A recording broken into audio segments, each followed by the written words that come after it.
Don't jump, said a struggling single black dad. He pulled her from the bridge. Where are you watching from? Type your city in the comments. You might just get a shout out in the next video. Hit like and subscribe for some good luck today.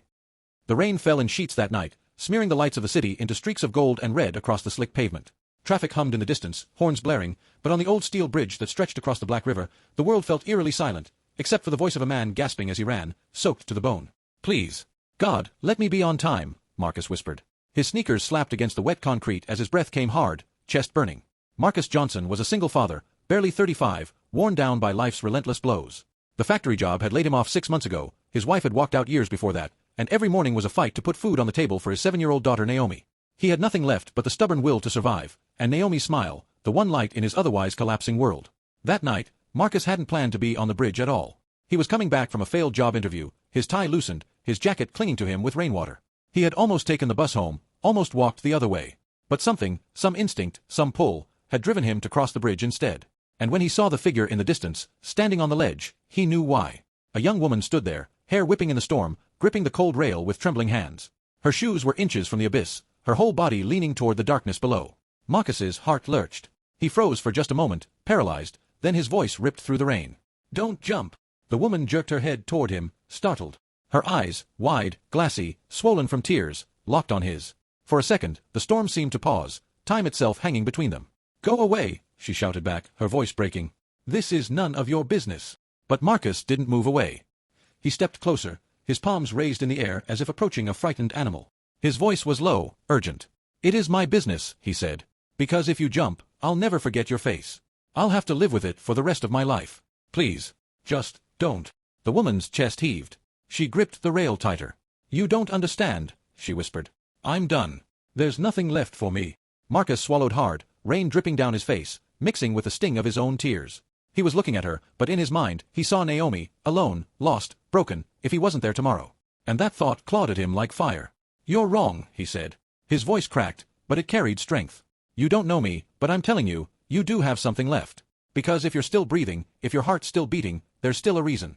I know what it feels like to think it's all over, but I promise you, it isn't. She shook her head furiously, hair clinging to her wet cheeks. You don't know what I've lost. You don't know what I've been through. Marcus took another step forward, slow, careful. His voice deepened, raw with pain. You're right.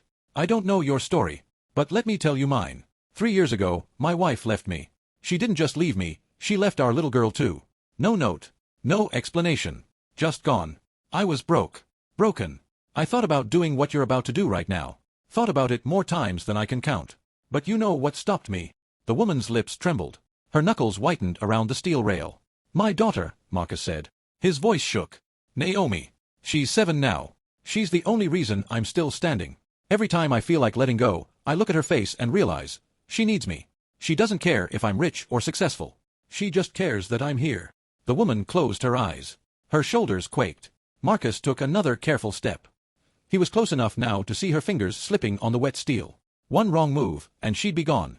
I don't know if you have kids, he said softly, but I know somebody loves you. Someone out there would have their whole world ripped apart if you disappeared tonight. Don't do that to them. Don't do that to yourself. For the first time, her face cracked. A sob tore from her throat, raw and violent. I had a brother, she choked out. He was all I had left. Last month, he was killed in a car accident. And me. I lost my job, my apartment. I've been sleeping in my car.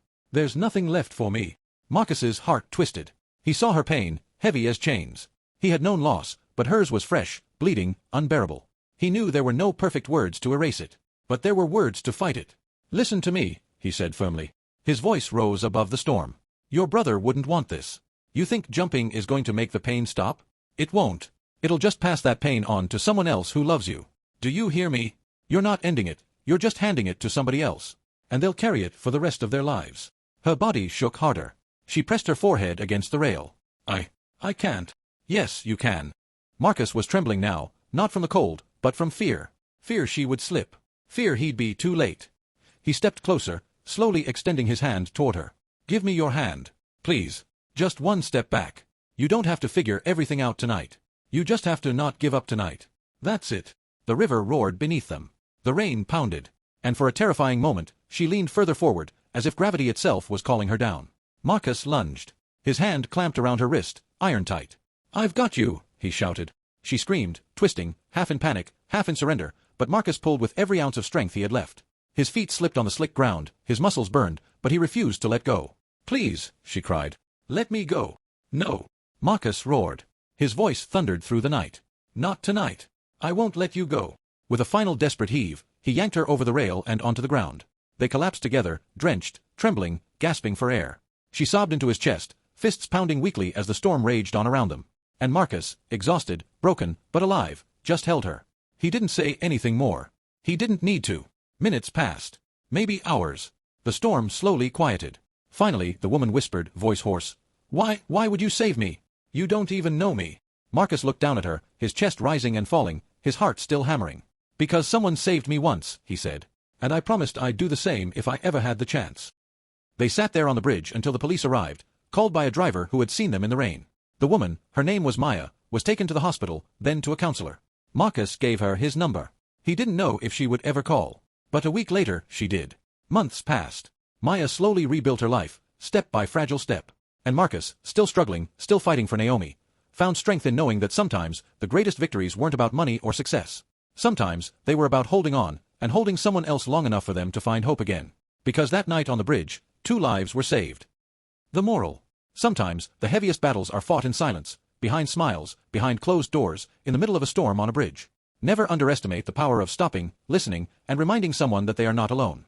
Hope is contagious. Love is stronger than despair. And sometimes, saving a life means simply saying, "Don't jump.